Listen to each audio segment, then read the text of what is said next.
I used to work as a custodian at an elementary school for almost 6 years, and I was usually on the overnight shift.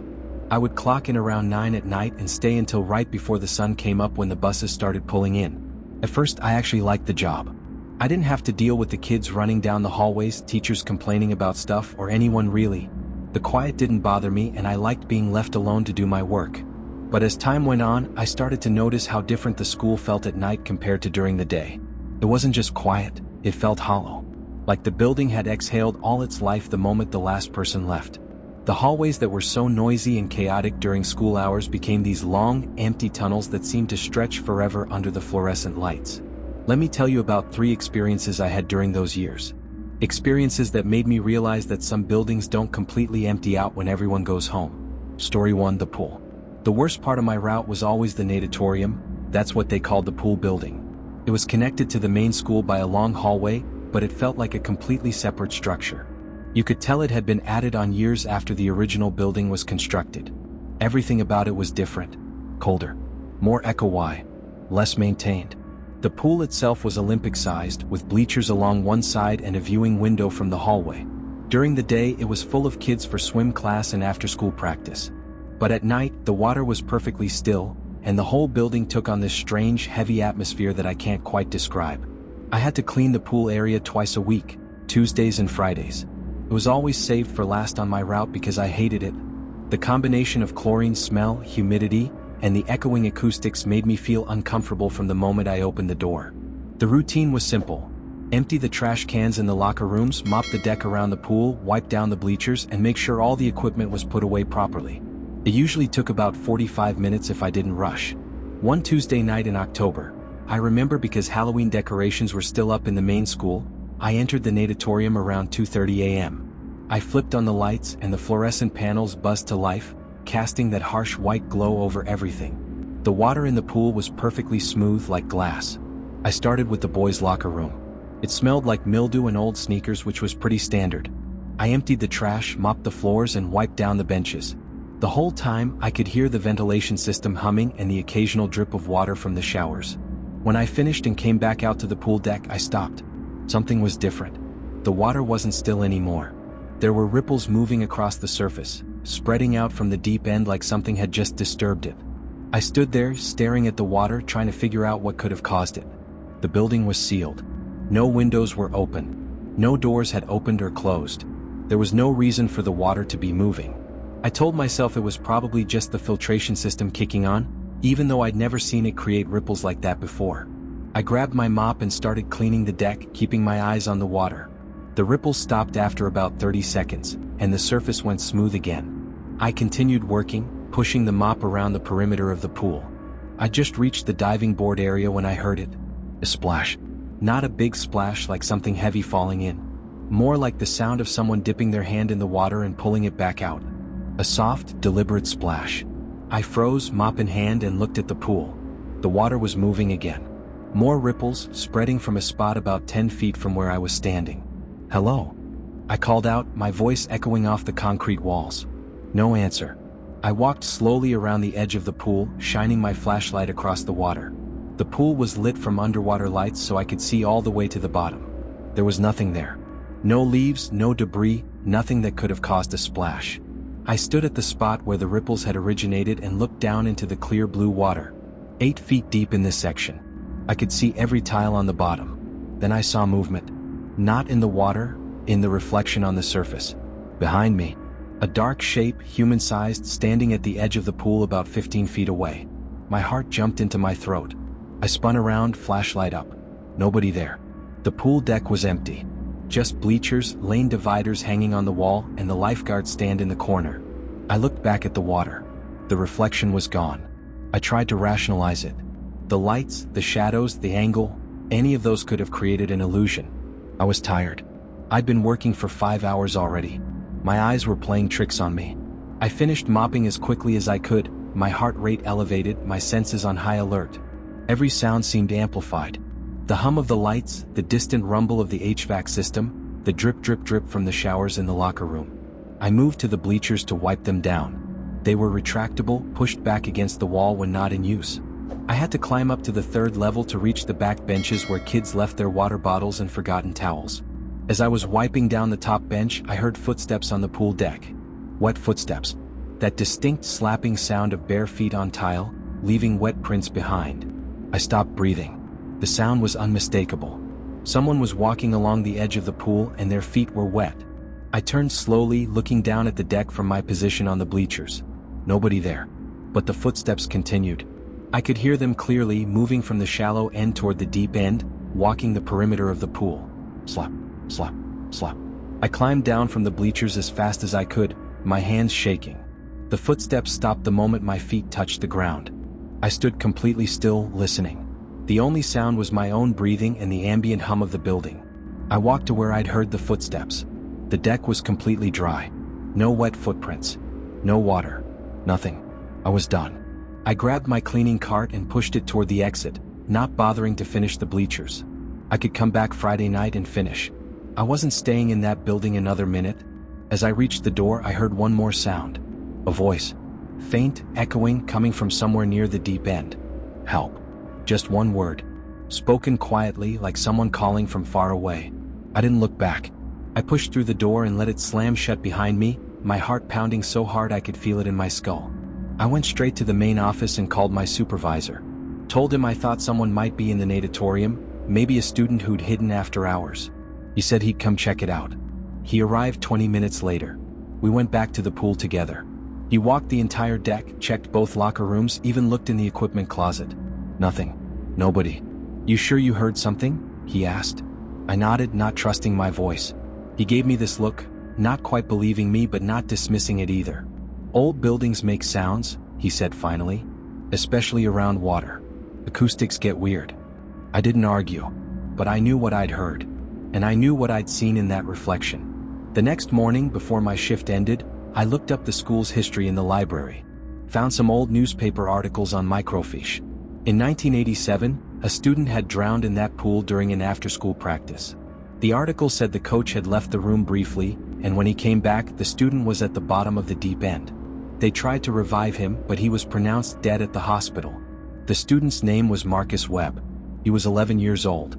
I kept working at the school for another 2 years after that, but I never cleaned the natatorium alone again. I'd wait until Friday when another custodian was working and we'd do it together. Even with someone else there, I could feel it. That presence in the water. Watching from the deep end. Waiting. Sometimes on quiet nights, I'd walk past the viewing window in the hallway and look in at the dark pool. And sometimes, not every time, but sometimes, I'd see ripples moving across the surface. Even though the filtration system was off. Even though the building was sealed. Even though nobody was there. The water was never really still. Story 2, the art room. I worked as a night custodian at a high school for 4 years, and for the most part it was a good job. The building was newer than some I'd worked in, the pay was decent, and the routine was straightforward. I had a partner, a guy named Raymond who'd been doing custodial work for 20 years, and we split the building between us. I took the west wing and he took the east, and we'd meet up around 2 a.m. in the cafeteria for our lunch break. The west wing had most of the creative arts classrooms. Music rooms, drama room, and the art studios. 3 of them actually, Art 1, Art 2, and the advanced studio that had the pottery wheels and kilns. I liked the art rooms during the day. They had natural light from big windows and they smelled like paint and clay. Kids' artwork covered the walls, paintings, drawings, sculptures. It felt alive in a good way. But at night, those rooms took on a different quality. All that artwork staring back at you in the dim light. Eyes and portraits following you as you moved. Shadows from the pottery wheels and easels creating strange shapes on the walls. The advanced studio was the worst. It was at the very end of the west wing, isolated from the other classrooms. The teacher, Mrs. Cassidy, was particular about her space. She'd left a note in the custodial office specifically requesting that we be careful in her room. Don't move the student work. Don't touch the pieces in the kiln. Don't disturb anything on the work tables. I tried to respect her wishes, but it made cleaning difficult. The room was always cluttered with projects in various states of completion. Half-finished clay sculptures. Paintings drying on racks. Sketches pinned to boards. One Thursday night in January, I was working through my route when I reached the advanced studio. It was around 11:30 p.m. I unlocked the door and flipped on the lights. The room looked different. All the artwork, every painting, every sketch, every piece of student work that had been displayed on the walls, was turned around, facing backward. like someone had gone through and deliberately flipped each piece so you couldn't see the image anymore. I stood in the doorway staring. There had to be 50 or 60 pieces in that room. Turning them all around would have taken someone significant time and effort. My first thought was vandalism. Maybe some students had broken in after school. But the door had been locked, and nothing else seemed disturbed. Just the artwork all turned backward. I walked into the room slowly, looking around. The pottery wheels were in their normal positions. The kilns were closed. The work tables had the usual clutter of tools and materials. I turned one of the paintings back around. It was a portrait of a girl, done in watercolor. Pretty good, actually. I turned another one, an abstract landscape. As I was reaching for a third piece, I heard a sound from the back of the room. A scraping sound like something being dragged across the floor. I froze, my hand halfway to the painting. The sound came from behind the partition that separated the workspace from the kiln area. "Hello?" I called out. "Someone in here?" No answer. I grabbed a broom from my cart, more for comfort than anything else, and walked slowly toward the partition. The overhead lights only illuminated about 3/4 of the room. The kiln area in back was dimmer, lit by a single bulb. I rounded the partition and stopped. One of the pottery wheels was spinning. Slowly, deliberately, even though it wasn't turned on. The wheel was rotating on its own, making a low grinding sound as it moved. I stared at it, my brain refusing to process what I was seeing. Pottery wheels don't spin by themselves. They have to be powered on. They have to have someone's foot on the pedal. The wheel continued its slow rotation. 3 seconds per revolution. Perfectly steady. I walked over to it and put my hand out to stop it. The moment my fingers touched the wheel, it jerked to a stop so suddenly that it threw me off balance. And in that instant of silence that followed, I heard breathing. Not my own. Someone else's. Close enough that I could hear the intake and exhale clearly. Right behind me. I spun around, broom raised. Nobody there. Just the empty room. The kilns. The shelves of clay and glazes. The art supplies stacked in boxes. But the breathing continued. Steady. Rhythmic. Like someone standing perfectly still, just out of sight. I backed up toward the partition, my eyes scanning every corner of the room. The breathing followed me, staying at the same distance, always just behind my shoulder. I made it to the partition and practically ran back to the main area of the studio. The breathing stopped the moment I crossed that threshold. I stood there, chest heaving, staring back at the kiln area. Nothing moved. No sounds. I should have left right then. Should have locked the door and reported it to Raymond or my supervisor. But I needed to finish my work. I had a routine to maintain. And maybe, some stubborn part of me insisted, there was a rational explanation. I turned my attention back to the artwork on the walls. Started flipping pieces back to their proper position. Portrait. Landscape. Still life. Abstract. I turned about 10 pieces back around when I noticed something. One of the portraits was different. It was a charcoal drawing of a man's face. Middle-aged, harsh features, intense eyes. The detail was remarkable. You could see every line and shadow. But I didn't remember seeing this piece before. I stepped closer to examine it. The drawing was tacked to the wall with pushpins, same as the others. But the paper looked older. Yellowed slightly. The charcoal was smudged in places like it had been handled a lot. And the face, there was something unsettling about it. The eyes seemed to follow you. The expression was angry. Almost accusing. I reached up to turn it around like the others, and as my fingers touched the corner of the paper, I felt it. The paper was warm.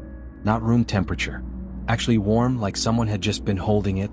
I jerked my hand back. Behind me, I heard the pottery wheel start spinning again. I didn't look.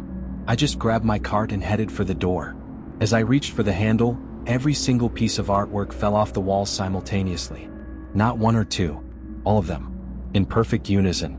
They hit the floor with a sound like a single massive thump. I yanked the door open and stumbled into the hallway, my heart trying to beat out of my chest. The door slammed shut behind me on its own. I stood in the empty hallway, listening to my ragged breathing echo off the lockers. Raymond found me there 10 minutes later. "You okay?" he asked. "You look like you saw a ghost." "Something's wrong with the art room," I managed to say. We went back together. When he unlocked the door and we stepped inside, everything was normal. The artwork was hanging properly on the walls. The pottery wheel was still. No sounds, no movement, nothing out of place. "What happened?" Raymond asked. I couldn't explain it. The artwork falling, the pottery wheel spinning, the breathing, none of it made sense. I sounded crazy even to myself. Raymond gave me this sympathetic look. Long shifts mess with your head sometimes. Why don't you take your break early? I didn't argue. The next night, I asked Raymond to switch wings with me. Told him I wanted a change of pace. He agreed without asking why. I never cleaned that art room alone again. About a month later, I was having lunch in the cafeteria with Raymond when he mentioned something casually. "That art room you didn't like?" Mrs. Cassidy asked me about it today. What about it? She wanted to know if we'd been moving stuff around. Said some of her students' work keeps getting turned backward on the walls. Happens almost every night. I felt a chill run down my spine. What did you tell her? Told her we don't touch the artwork, per her instructions. He took a bite of his sandwich, then added, she seemed frustrated. Said it's been happening for years. Different custodians, same problem. Did she say anything else? Yeah. She mentioned that back in the 90s, the art teacher before her, a guy named something or other, had some kind of breakdown. Had to be escorted out by police. They found him in that room after hours, destroying student work. Tearing paintings off the walls, smashing sculptures. Raymond shrugged. Apparently, he developed some paranoid delusion that the students were mocking him through their art. That they were putting hidden messages in their work. Mrs. Cassidy said the guy went into a psychiatric facility and never came out. When did this happen? I don't know. 25, 30 years ago? Why? I thought about the charcoal portrait. The angry face with accusing eyes. The warm paper. The spinning pottery wheel. No reason, I said. But I knew. And I think Raymond knew that I knew. Some people leave an impression on a place. Especially if they leave it angry. Especially if they leave it unwillingly. The advanced studio still has problems. Mrs. Cassidy still finds her students' work turned backward. The pottery wheels still turn on their own sometimes. And occasionally, a new piece of artwork appears on the wall. A charcoal portrait of a man with harsh features and intense, accusing eyes. Nobody knows who draws it. It's never there during the day. Only at night. Only when the custodians are working alone. Story 3, The Boiler Room. I worked as a custodian at a middle school for almost 8 years, and for most of that time I had the same routine. Start at 10 p.m., work until 6 a.m., go through my checklist floor by floor. The building was old, built in the 1960s, but it was well maintained. Nothing fancy but solid. The kind of place that felt dependable. There was one area I dreaded though. The boiler room. It was in the basement, accessed through a heavy metal door at the bottom of a concrete stairwell. The door was always locked and only a few people had keys. The principal, the maintenance supervisor, and the custodial staff. The boiler room itself was huge, running underneath almost half the building. It was a maze of pipes, ducts, water heaters, electrical panels, and the massive boiler unit itself. Dim lighting, low ceilings in some spots, and a constant rumbling sound from the machinery. I had to go down there twice a week to check the dehumidifiers, empty the drain buckets, and make sure nothing was leaking or overheating. It usually took 15 minutes if nothing was wrong. I hated every second of it. There was something about that space that felt wrong. Not scary exactly, but oppressive. Like the air itself was heavier down there. Sound traveled strangely. Sometimes you'd hear your own footsteps echo back at you with a slight delay, like someone was following just behind you. The older custodian who trained me, a guy named Joe, had warned me about the boiler room on my first day. Don't spend more time down there than you have to, he said. Get in, do your checks, get out. Why? I asked. Something broken? He gave me this look. Just trust me. You'll understand once you've been down there a few times. I didn't understand what he meant for the first few months. The boiler room was unpleasant, sure, but nothing unusual happened. I go down, do my rounds, come back up. No problems. Then one night in late spring, something changed. I was doing my routine check around midnight. I unlocked the metal door and descended the concrete stairs, my footsteps echoing in the stairwell. The boiler room was its usual self, dim, warm, rumbling with mechanical sounds. I started with the first dehumidifier, emptying the water bucket into the floor drain. As I was working, I heard something over the sound of the machinery. A voice. Faint, but definitely a voice. Calling from somewhere deeper in the basement. I straightened up, listening hard. The boiler's rumble made it difficult to hear clearly, but there it was again. Hello? My stomach tightened. Nobody should be down there. The door was locked. I was the only one with access at this hour. Hello? I called back. Someone down here? No response. Just the mechanical hum. I grabbed my flashlight and moved deeper into the basement, past the main boiler unit into the section where the older pipes ran. This area was rarely used anymore. Everything was shut off and abandoned when they'd upgraded the heating system 10 years ago. As I walked, my flashlight beam cutting through the darkness, I heard it again. "Help me." My blood ran cold. The voice was clearer now. A man's voice, strained and desperate. "Where are you?" I called out, my voice shakier than I wanted it to be. "Back here. I'm stuck." I followed the voice, moving through the narrow passages between pipes. The ceiling was lower here, maybe 6 feet high, and I had to duck under some of the ductwork. The voice kept calling. "Help. Please. I can't move." I reached a section I'd never been in before, a dead end where the old pipes terminated at the foundation wall. My flashlight swept across the space. Nobody there. "Where are you?" I called again. "Right here. Behind the wall." I pressed my hand against the concrete foundation. Solid. No openings, no gaps, no way anyone could be behind it. And then I realized, the voice wasn't coming from this room. It was coming through the wall. From the other side. From somewhere that shouldn't exist. The building plans showed nothing beyond this wall. Just earth. The foundation. "I can't help you," I said, my voice barely above a whisper. "There's no way to get to you. Please. It's so dark. It's been so long." I backed away slowly, my flashlight still aimed at the wall. As I retreated, the voice got quieter but didn't stop. "Don't leave me here. Please. Don't leave me." I turned and half ran back through the maze of pipes, past the boiler, up the concrete stairs. I didn't stop until I was back in the main hallway with the metal door shut and locked behind me. I stood there, breathing hard, trying to rationalize what I just heard. Sound carries strangely in basements. Pipes and ducts can create acoustic anomalies. Maybe someone was outside the building and their voice had somehow traveled through the ventilation system. But I knew none of those explanations fit. That voice had been clear. Desperate. Coming from inside the wall. I didn't go back to the boiler room for 2 weeks. I logged false entries in my checklist, marking the dehumidifiers as checked when I hadn't been near them. Finally, my supervisor noticed and asked why I was avoiding the basement. I told him everything. The voice, the location, the impossibility of it. He listened without interrupting, then said, "You heard about the maintenance worker?" "What maintenance worker?" "Before my time, but I heard the story when I started here. Early 70s, I think.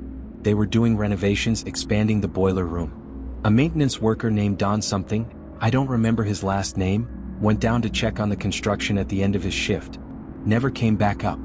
My mouth went dry. "What happened to him?" "They found him 3 days later. Trapped in a collapse.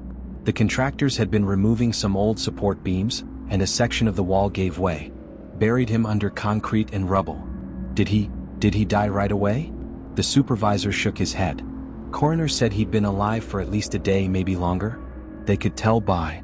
He trailed off. "It wasn't quick." I felt sick. "Where did this happen?" "Back in the old section. They sealed it off after the accident. Too unstable to repair, too expensive to excavate properly. They just built a new wall and left the old area behind it." That's when I understood. The voice I'd heard wasn't coming through the wall. It was coming from inside it. From the sealed-off section where a man had died slowly, alone in the dark, calling for help that never came. I quit 2 weeks later. Told my supervisor I was taking a better job out of state, which wasn't true. I just couldn't work in that building anymore. Couldn't walk past that basement door without remembering the voice. "Don't leave me here." Sometimes I think about that maintenance worker. About those last hours, trapped in the dark, knowing nobody could hear him. Knowing he was going to die down there. And I think about how his voice is still there. Still calling. Still hoping that someone eventually will help him. But there's no way to reach him. The wall is solid concrete now. The old section has been sealed for 50 years. Whatever's behind that wall, whether it's actual remains or just an echo, an imprint of desperation and fear, it's permanent. Before I left, I tried to find information about the accident. Searched through old newspapers, school records, anything. Found almost nothing. Just a brief mention in a local paper from 1972. Maintenance worker killed in construction accident at middle school. Name withheld pending family notification. No follow-up articles. No name. No details. Like the whole thing had been quietly covered up and forgotten. Except by the building itself. The new custodian who took my position lasted 3 months. He quit suddenly, no explanation given. The one after him lasted 6 weeks. I heard through mutual connections that they kept hearing the same thing. A voice in the boiler room. Calling from inside the wall. "Help me. Please. Don't leave me here." I don't work as a custodian anymore. I got a day job in an office building. Regular hours. Lots of people around. Fluorescent lights in cubicles and the sound of normal conversation. But sometimes, late at night when I'm home alone and the house is quiet, I think I can still hear it. That voice, faint and desperate, echoing from somewhere far away.